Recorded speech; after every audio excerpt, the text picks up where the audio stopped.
নমস্কার। অমৃতকথা চ্যানেলে আমার সকল শ্রোতাবন্ধুকে জানাই স্বাগত।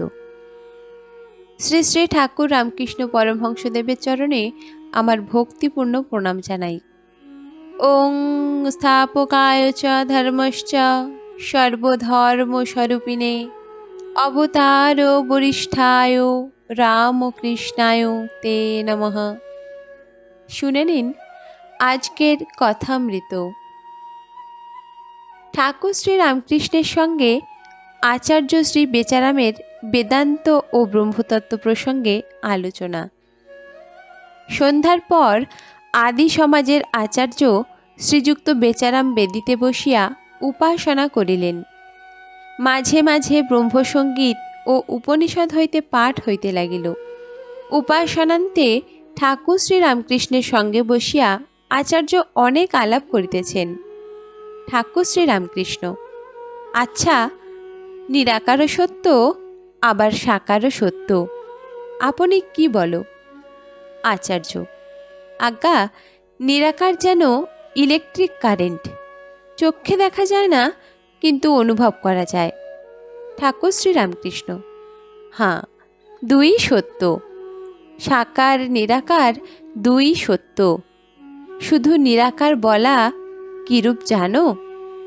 যেমন রোশন চৌকির একজন পোঁ ধরে থাকে, তার বাঁশির 7 ফোঁকর থাকা সত্ত্বেও, কিন্তু আরেকজন দেখো কত রাগরাগিনী বাজায়। সেরূপ সাকারবাদীরা দেখো ঈশ্বরকে কতভাবে সম্ভোগ করে, শান্ত, দাস্য, সখ্য, বাৎসল্য, মধুর নানাভাবে। কি জানো? অমৃতকুণ্ডে কোনো রকমে পড়া, তা স্তব করেই হোক, আর কেউ তোমাকে ধাক্কা মেরেছে আর তুমি কুণ্ডে পড়ে গেছো, সেই একই ফল, দুজনেই অমর হবে। ব্রাহ্মদের পক্ষে জল বরফ উপমা ঠিক। সচ্চিদানন্দ যেন অনন্ত জলরাশি, মহাসাগরের জল।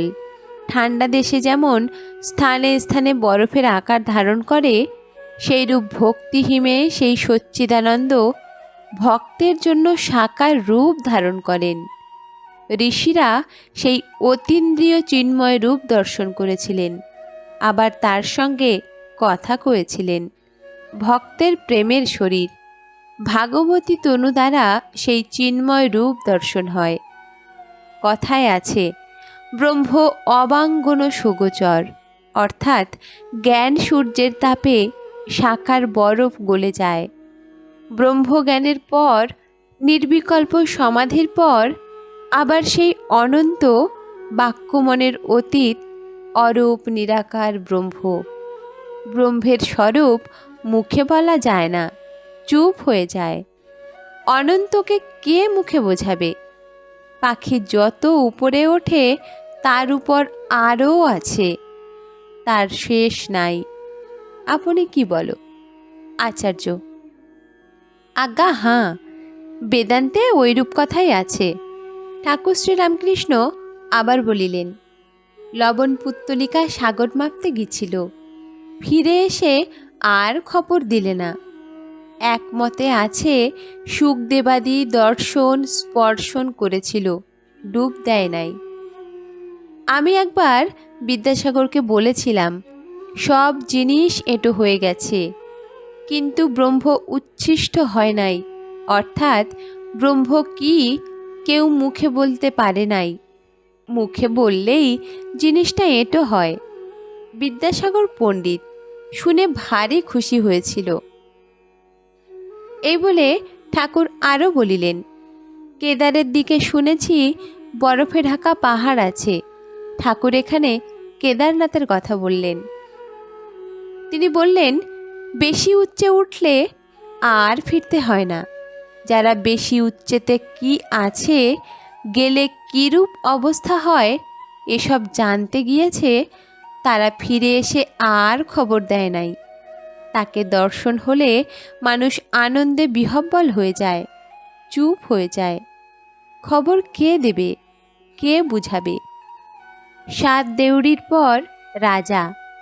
প্রত্যেক দেউড়িতে এক একজন মহা ঐশ্বর্যবান পুরুষ বসে আছেন। প্রত্যেক দেউড়িতেই শিষ্য গিয়ে জিজ্ঞাসা করছে, এই কি রাজা? গুরুও বলছেন, না, নেতি নেতি। সপ্তম দেউড়িতে গিয়ে যা দেখলে একেবারে অবাক, আনন্দে বিহ্বল। আর জিজ্ঞাসা করতে হলো না, এই কি রাজা? দেখেই সব সংশয় চলে গেল। আচার্য, আজ্ঞা হাঁ, বেদান্তে এইরূপ সব আছে।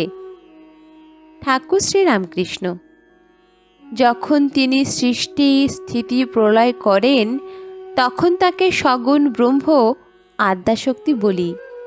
যখন তিনি 3 গুণের অতীত তখন তাকে নির্গুণ ব্রহ্ম বাক্যমনের অতীত বলা যায়, অর্থাৎ পরব্রহ্ম। মানুষ তার মায়াতে পড়ে স্বস্বরূপকে ভুলে যায়। সে যে বাপের অনন্ত ঐশ্বর্যের অধিকারী তা ভুলে যায়। তার মায়া ত্রিগুণময়ী। এই 3 গুণই ডাকাত, সর্বস্ব হরণ করে, স্বস্বরূপকে ভুলিয়ে দেয়। এই 3 গুণ সত্ত্ব, রজ ও তম। এদের মধ্যে সত্ত্বগুণই ঈশ্বরের পথ দেখিয়ে দেয়, কিন্তু ঈশ্বরের কাছে সত্ত্বগুণও নিয়ে যেতে পারে না। ঠাকুর শ্রীরামকৃষ্ণ এইসব ব্যাখ্যা দিতে দিতে একটি গল্প শোনালেন। তিনি বলিলেন, একবার একজন ধনী বনের পথ দিয়ে যাচ্ছিল। এমন সময় 3 জন ডাকাত এসে তাকে ঘিরে ফেলল ও তার সর্বস্ব হরণ করে নিল। সব কেড়ে কুড়ে নিয়ে একজন ডাকাত বললে, আর একে রেখে কি হবে, একে মেরে ফেলো। এই বলে তাকে কাটতে এলো।